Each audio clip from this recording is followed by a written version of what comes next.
In April this year, the New York Times ran an article. Its title was, "There's a name for the blah you're feeling. It's called languishing." In the article, Adam Grant wrote about this idea that in between these two poles in mental health, one being on the one end flourishing, this place of well-being marked by a strong sense of meaning and mattering, that at the other end has depression, a place most often marked by a sense of despondency or even feelings of worthlessness, that between these two there is a middle place. It's a place that isn't often named or even described. It's undiagnosed, he says, but widely prevalent. It's the place called languishing. Languishing, he writes, is the neglected middle child of mental health. It's the void between flourishing and depression, the absence of well-being. You don't have symptoms of mental illness, but you're not the picture of mental health either. You're not functioning at full capacity. Languishing dulls your motivation. It disrupts your ability to focus, and it triples the odds that you'll cut back on work. The term was coined by a sociologist, he goes on to say, named Corey Keyes, who was struck that many people who weren't depressed weren't thriving. His research suggests that people most likely to experience major depression and anxiety disorders in the next decade aren't the ones with those symptoms today. They're the people who are languishing right now. And new evidence from pandemic healthcare workers in Italy, Grant goes on to say, shows that those who were languishing in the spring of 2020 were 3 times more likely than their peers to be diagnosed with post-traumatic stress disorder. Part of the danger, he says, is that when you're languishing, you might not notice a dwindling of delight or dulling of drive. You don't catch yourself slipping slowly into solitude. You're indifferent to your indifference, he writes. When you can't see your own suffering, you don't seek help or even do much to help yourself. That description seemed to me like a perfect description for what most of us have had to live in pandemic times. For most of us, I think, pandemic forced us into this perennial waiting mode, not being able to plan, not being able to travel, or do a lot of the things that broke us out of normal patterns of living, all the things that we rely on for a reset or a wake-up call. Well, in the face of the loss of all of that, many of us fell into something that sounds and looks a lot like this languishing place, not depressed, but not thriving either, slowly sinking into the long-haul symptoms of life in between flourishing and its opposite. Grant says that one thing that helps us get out of this state, as suboptimal as it clearly is simply to be able to see it and to name it. So there, you and I, we now have the first handhold out. But how else to get out of it when we find ourselves in it? One thing Grant suggested was that the antidote might be in the pursuit of something that researchers have called flow. I bet you know flow, even if you haven't heard the word. Flow is what we feel in those times and places when we get lost in something. Positive psychologist Mihai Csikszentmihalyi, who coined the term, describes flow as a state of complete immersion in an activity.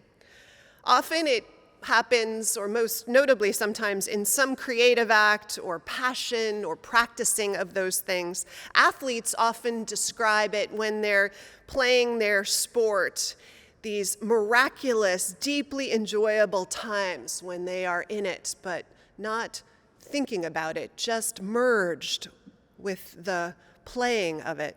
And painters and musicians describe the same thing, especially in moments of creative processes. But so do people experience it when they're cooking or they're doing any craft or activity that they practice regularly and can fall into.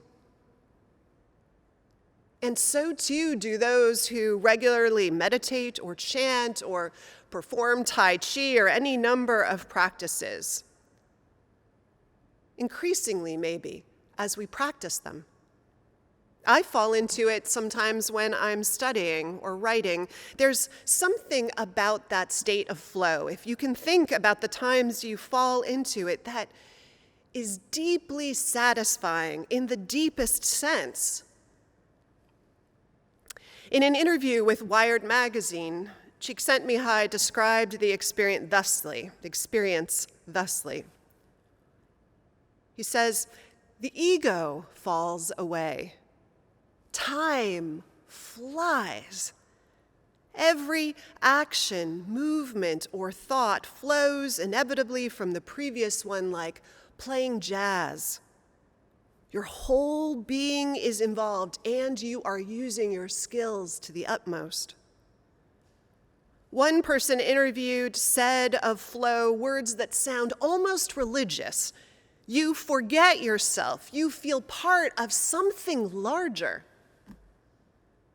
Trying to understand what flow is or how we get there, Csikszentmihalyi broke the experience down into 10 factors that often are present, though they don't all have to be in a single moment of flow.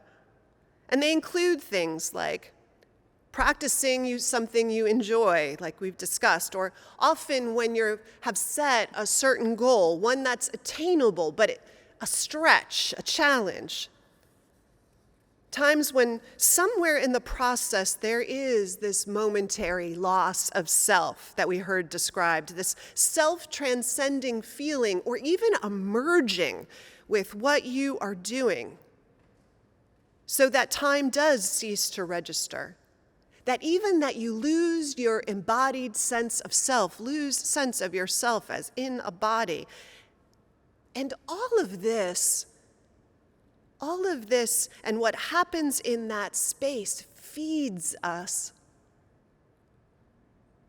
It's interesting to me that in a life that is flourishing, at the flourishing part of that spectrum of our health, that what ideally is happening are regular moments of this flow, this experience of deep focus, and how, by contrast, in depression, what we often experience is that it's hard to focus for periods of time, that we feel perennially distracted and fractured, and how that's also what Grant identifies is one of the things we see in languishing, this beginning of a distracted, unfocused quality to our lives. In this corner of the Northern California globe, and maybe for this era, the word focus, when it comes up for many of us, conjures up the work and the life mantras of entrepreneur Steve Jobs. It's a way of working, his way of working, that's often credited, at least in part, for his incredible success. In Walter Isaacson's biography of Steve Jobs, written with cooperation by Jobs himself, Steve Jobs credits some of that focus on focus to one of the earliest partners he had in Apple, his mentor, a father figure for him, Mike Markkula.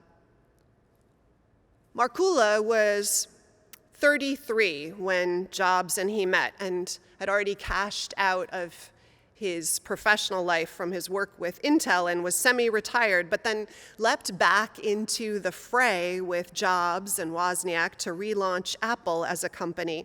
And Markula wrote most of the initial business plan for Apple, but also, more intriguing, this one-page marketing philosophy for the company.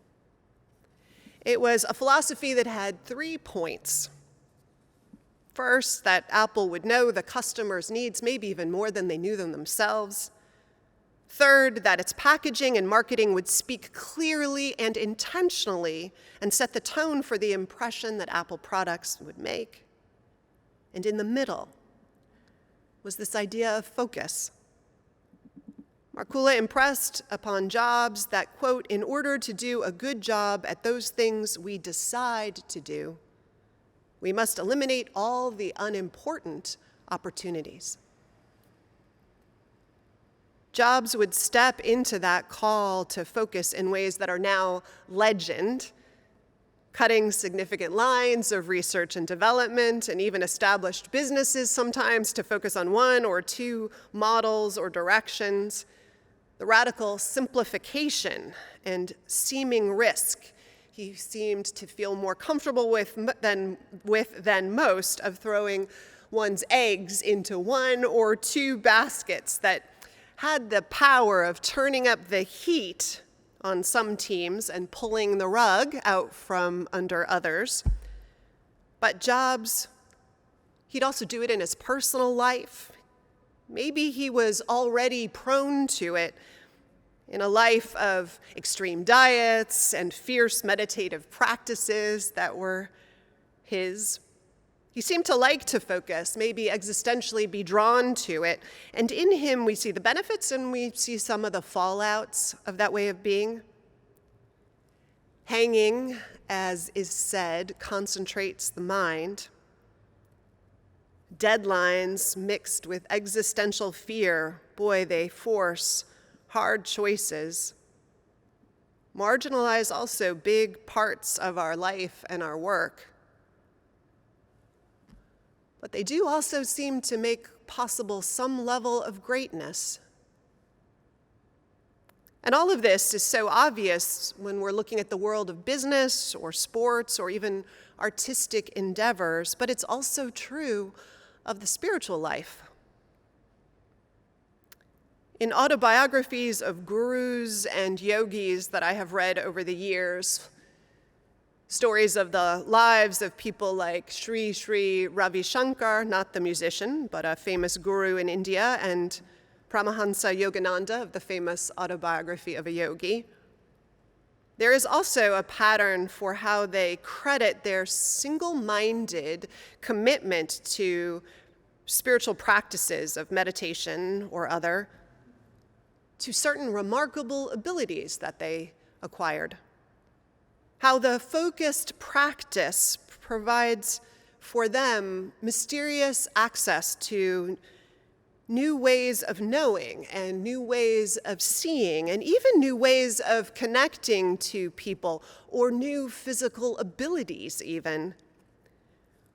Years ago, I studied with a Reiki master who told the story of the founder of Reiki. Reiki, as many of you probably know, is a form of energy work where the practitioner, often holding their hands over a person's body, though it can also be done remotely, reorders energy and invites healing. And the story as I heard it was that the founder, Mikao Usui, a lay monk from Japan who discovered this power, found it as a side effect of his committed meditative and spiritual practices. He almost stumbled on the fact that he had this healing gift that had developed. And it was never his goal, and it was never supposed to be ours in our cultivation of spiritual practices. But it was this capacity that opened up when a focus on spiritual practices was maintained successfully over a lifetime. Focus here, too, apparently, can make all kinds of remarkable things possible. The reading that I opened with as our text today is also, in a way, a similar call to focus. At least that's how I hear it. That elder's advice to the child or youth where they're passing on wisdom, but a framing around it that's a reminder to keep what they hear or what's important to them right in front, as close and binding as you can. Don't let these words escape from your sight, the elder says. Keep them in your heart, for they are life to those who find them, and healing to all flesh. Keep your heart with all vigilance, for from it flows the spring of life. Keep straight the path of your feet, and all your ways will then be sure. That passage echoes for me other texts through time, but most immediately the Buddha's advice about right action and right thought, and his invitation to a lifetime of mindfulness and discipline of mind and spirit and body. And behind it all, behind that call, the wisdom and compassion and peace that he knows and invites us to invite into our own lives is possible only with that kind of focus and commitment. In these ways of action, if these ways of action are pure, the Buddha said in words that are both challenging and an invitation, if these ways of action are pure, one can make progress on the path of the wise. The truth is, we all know the power of focus. I think we know it even in the most mundane of ways. We know that our multitasking is almost always less effective in producing any remarkable results than our quiet, focused time. We know that distracted attention from a loved one is deeply less satisfying. That actually it can even sometimes weaken our connection to another, so painful and diminishing it can be to feel half-heartedly loved and seen.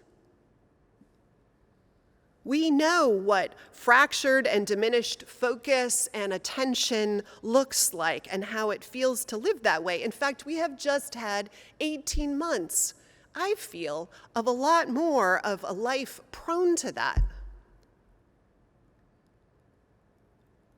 And so it does feel like maybe it's time to engineer a way out of that, particularly if you also feel yourself there. Even as the pandemic continues to play itself out around us. And it's also just a great time to take this spiritual project seriously, right? I mean, it's almost September. It's this time of pencil sharpeners and new notebooks and academic organizers. Those of us who were formed in a world of academic calendars, I think we'll always have branded on us a sense that this time of the year, more so than any other, maybe is the beginning of a new year. And so a great time to break free or try. And maybe we begin then with the word focus. Maybe we just begin asking ourselves what is worthy of our focus that maybe has wandered out beyond our peripheral vision when we weren't paying attention. What calls to us for a clear and challenging goal? What would the practices be that we could put in place to serve our way toward that goal? How would we carve out the time or build in some accountability? What, as Markula famously challenged his young mentees, what might we have to eliminate in order to make such focused attention and all it brings with it possible? Who might we disappoint? What habits do we have to be willing to break? And will we risk eggs in fewer baskets to see where this larger goal, focused, deep, takes us? I won't outline all of the possibilities of what such goals might be. I just ask that you consider carving out time to undistractedly reflect, as I have been lately, on what is calling for our focused attention personally. Much that is life-giving, deeply satisfying, and transforming is, after all, only possible when we focus. And the flow we can find ourselves in such focused work, losing ourselves in it, often lures languishing to the curb and opens the door to flourishing to come in and join us on the dance floor. What's calling for your devoted attention? May you lose yourself and find yourself there. So may it be.